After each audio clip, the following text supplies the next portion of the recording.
1978 2 குழந்தைங்களோட அம்மா திடீர்னு ஒரு நாள் வீட்டில் இருந்தவங்க காணாமல் போகிறாங்க. கொஞ்ச நாள் கழித்து அவங்களோட க்ளோஸ் ஃப்ரெண்டான ஒருத்தர் ஆக்சிடெண்ட்டில் இறந்து போகிறாரு. இந்த 2 சம்பவங்களுக்கும் ஏதாவது லிங்க் இருக்குமோன்னு சில பேருக்கு சந்தேகம் வர ஆரம்பிக்குது. 20 வருடங்கள் கழித்து ஒரு பாடியை தோண்டி எடுக்கிறது மூலமாக ஃபாரன்சிக் சயின்ஸோட உதவியோட இந்த கேஸை சால்வ் பண்ணுறாங்க police. This is Crime Context channel and you are watching Judy murder case.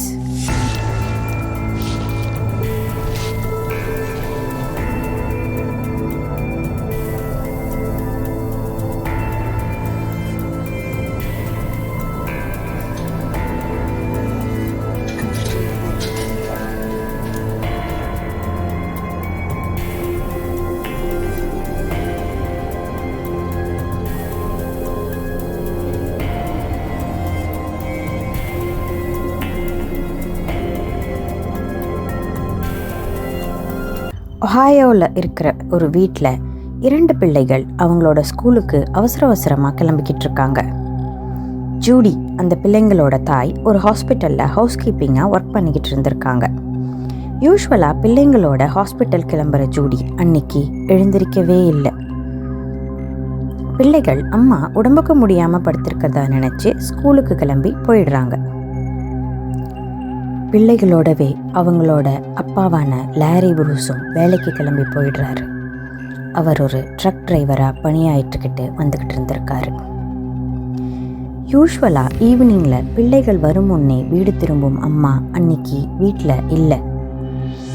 பிள்ளைகள் அம்மாவுக்கு ஹாஸ்பிட்டலில் வேலை இருந்திருக்கும்னு நினைக்கிறாங்க. லேட் நைட்டில் லாரி புரூஸும் வீட்டுக்கு வராரு. அம்மா வெகு நேரம் ஆகியும் வரலங்கிற பயம் மெல்ல மெல்ல பசங்களுக்கு வர ஆரம்பிக்குது.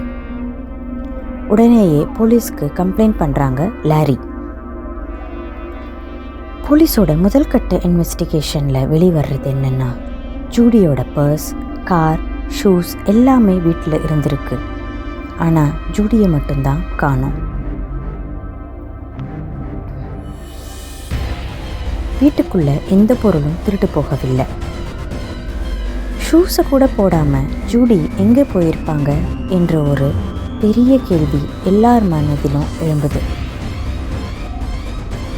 ஜூடியோட ஆஃபீஸ்க்கு கால் பண்ணி கேட்டப்ப ஜூடி அன்னைக்கு வேலைக்கு வரவே இல்லைன்னு சொல்கிறாங்க. மறுநாள் ஜூடி பிணமாக கிடைக்கிறாங்க. வீட்டை விட்டு தள்ளி புதுசாக போட்ட ஒரு ரோடு கிட்ட இருக்கிற ஜங்கிளில் ஜூடி நைட் ட்ரெஸ்ஸோட ஒரு பிளாங்கெட்டில் சுத்தப்பட்டு இருந்திருக்காங்க. ஜூடி கிடைக்கப்பட்ட இடத்துல எந்த ஒரு பிளட் ஸ்டெயின்ஸும் பாடி ஃப்ளூயிட்ஸும் இல்லாததுனால கொலை அங்கே நடக்கலைங்கிறத போலீஸ் முடிவு செய்கிறாங்க. போலீஸோட முதல் கட்ட பார்வை லாரி புரூஸ் மேலே திரும்புது.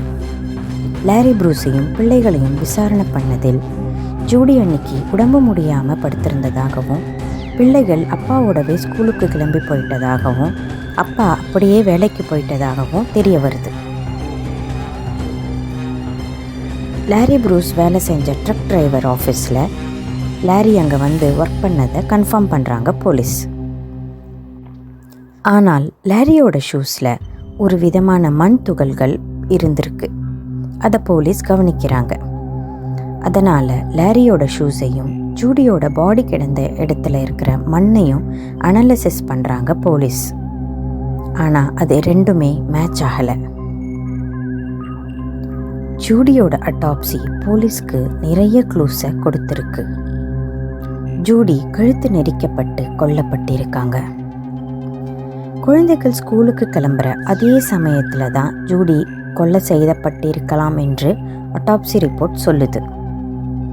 மற்றும் ஜூடியோட யூரினரி பிளாடர் எம்டியாக இருந்திருக்கு. யூஸ்வலாக கழுத்து நெரிக்கப்பட்டு கொல்லப்பட்ட கேஸ்களெல்லாம் அந்த நபரோட கழுத்தை நெரிக்கும் போது ப்ரெஷர் தாங்காமல் தன்னை எறியாமல் கொலையாரவங்க யூரின் பாஸ் பண்ணுறது வழக்கம்னு போலீஸ் தெரிவிக்கிறாங்க. அதனால் உடனடியாக ஜூடியோட பெட்ரூமில் இருக்கிற பிளாங்கெட்டை சோதனைக்கு உட்படுத்தலான்னு போலீஸ் முடிவு செய்கிறாங்க. அது மட்டும் இல்லாமல் ஜூடி சுற்றப்பட்டு கிடத்தப்பட்டிருந்த பிளாங்கெட்டையும் சோதனைக்கு உட்படுத்துகிறாங்க போலீஸ்.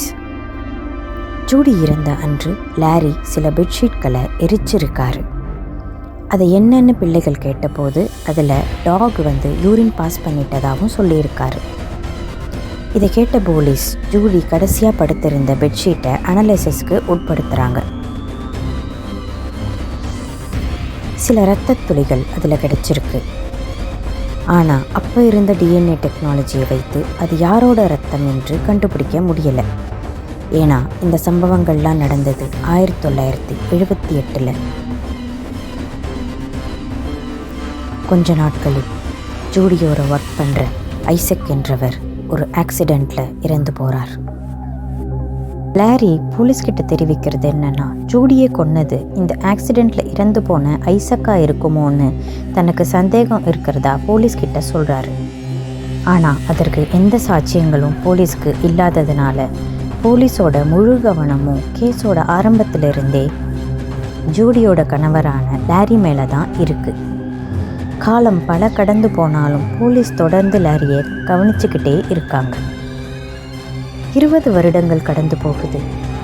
லாரி மறுமணம் செய்துக்கிட்டு சந்தோஷமாக வாழவும் ஆரம்பிக்கிறாரு. 2000ஆவது ஆண்டு ஒரு கோல்ட் கேஸ் யூனிட் ஃபார்ம் பண்ணுறாங்க போலீஸ். மறுபடியும் ஜூடியோட கேஸை ரீஓப்பன் பண்ணுறாங்க.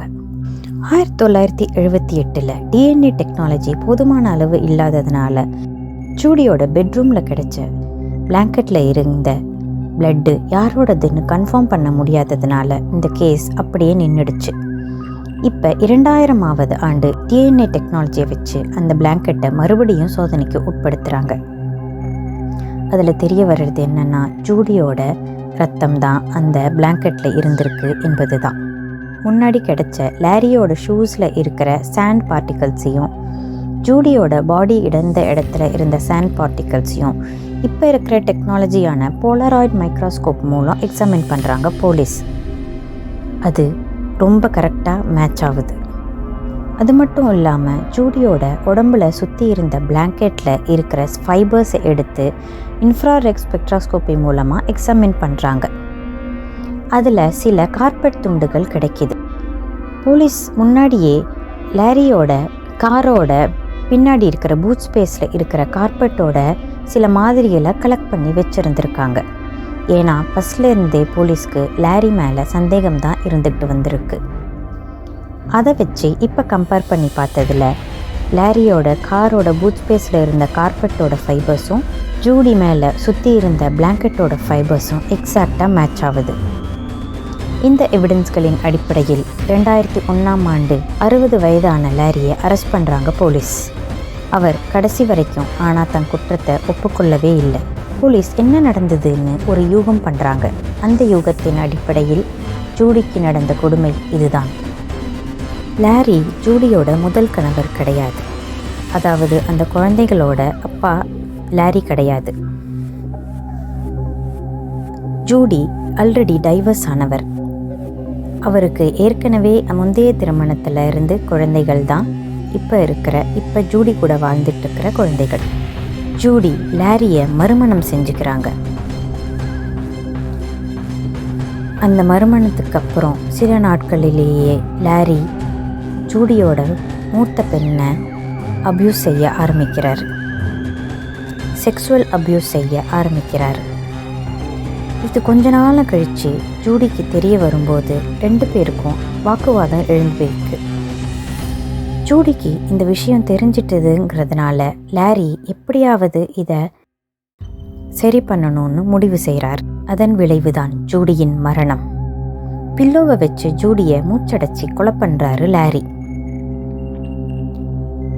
பசங்க ஸ்கூலுக்கு கிளம்பும்போது தானும் கிளம்பி போகிற மாதிரி போயிட்டு அங்கே ட்ரக்கோட டிரைவிங் ஆஃபீஸில் அட்டனன்ஸை போட்டுட்டு உடனேயே பின்னாடி திரும்பி வந்து ஜூடியை வேற ஒரு பிளாங்கெட்டில் சுற்றி தன்னோட காரில் வச்சு எடுத்துகிட்டு போயிடுறாரு. வீட்டில் இருந்த சில பில்லோ கவர்ஸையும் ஒரு சில பிளாங்கெட்டையும் டஸ்ட்பினில் போட்டு எரிக்கிறாரு.